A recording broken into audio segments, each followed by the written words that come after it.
Welcome to the strawberry production video, which provides an overview of growing, harvesting, and post-harvest practices.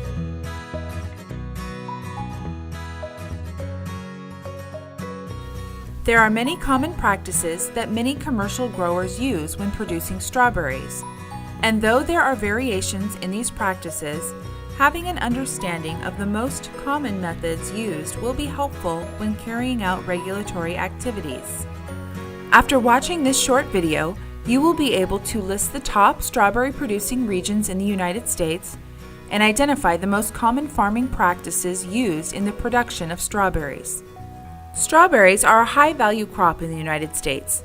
The U.S. is, in fact, the world's largest producer of strawberries, accounting for nearly 1/3 of the world's total production. Different berry plant cultivars, or cultivated varieties, have been developed for different regions and climates throughout the country. The different characteristics between the varieties may include fruit ripening time frame, plant disease resistance, cold tolerance, and specific berry traits such as size, shape, firmness, and flavor. Within the U.S., strawberries are grown in many states, but the top 3 producing states are California, Florida, and Oregon. Of these 3, California produces the most fresh and frozen strawberries, accounting for nearly 90% of the strawberries grown in the U.S. Operations in California and Florida are normally large commercial farms, where it is often economically advantageous to manage strawberries as an annual crop. Farms in Oregon tend to be smaller and distribute to local markets or sell via roadside fruit stands. Other states like Washington, Pennsylvania, Michigan, New York, Wisconsin, and Ohio produce a small fraction of the U.S. strawberry crop. Operations in these states are normally small local farms. It can be more cost-effective for these small farms to harvest from their strawberry plants for several seasons before replanting. Strawberry plants are typically first grown in a nursery and then transplanted into the fields. The plants continually produce new fruit throughout the growing season, so plantings are often staggered in different climate regions to ensure a steady stream of fruit.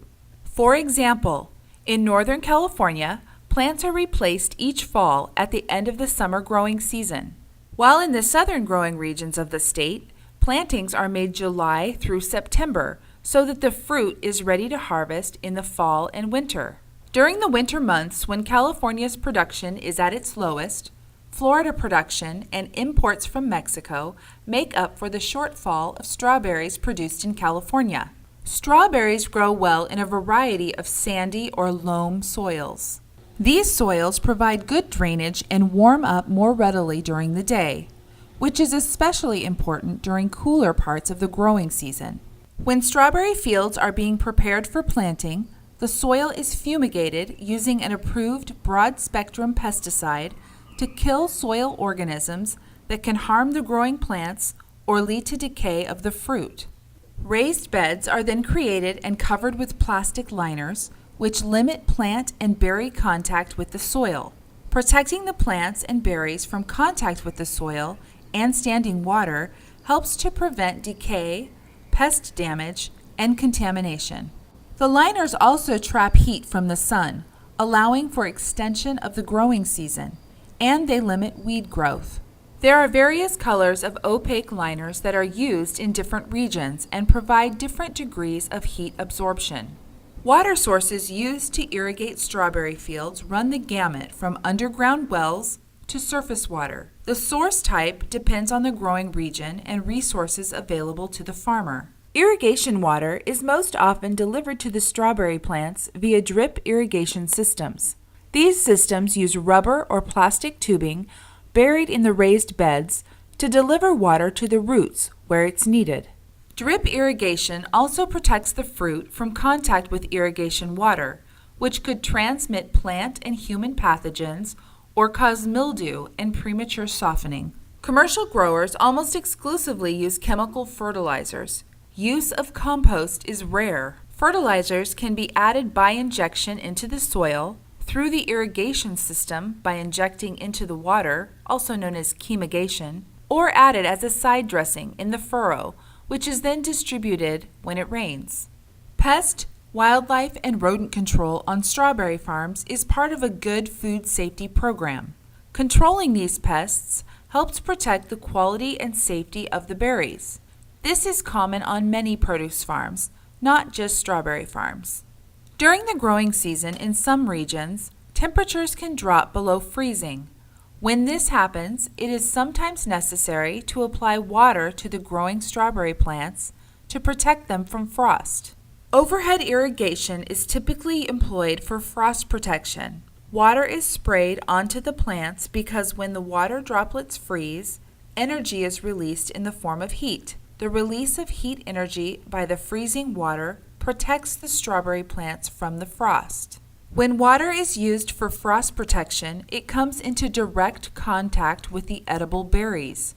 Some strawberry growing operations choose to treat the water they use for frost protection before applying it to the plants in an effort to guard against contamination of the berries.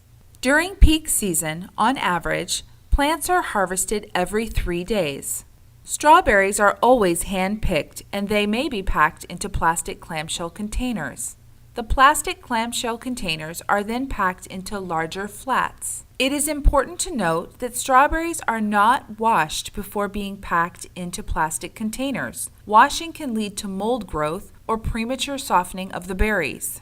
When flats are filled, they are taken to a quality control supervisor who visually checks and verifies that containers are properly filled in accordance with company standards. Workers are often paid based on the number of flats that they fill each day, so harvesters usually have a system to keep track of how many flats each picker fills. Buckets are carried on field carts to collect undersized or inferior grade berries.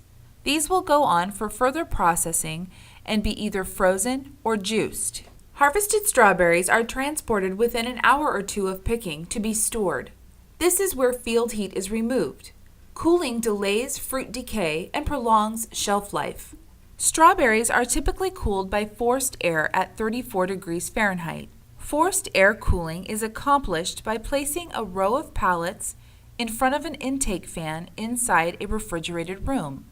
A large tarp is placed over the pallets and a fan draws the refrigerated air through openings in the cardboard boxes and plastic clamshells.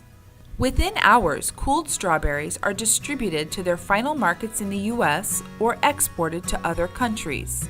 Strawberries picked in California one day can often be on retail shelves all across the country the very next day.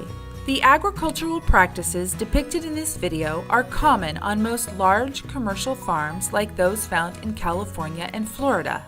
There are undoubtedly variations in these practices depending on the region, operation size, and individual grower preferences. This is especially true of farms outside of the U.S. Having a basic understanding of the way strawberries are grown, harvested, packed, and cooled may assist you when conducting regulatory inspections or investigations in the field.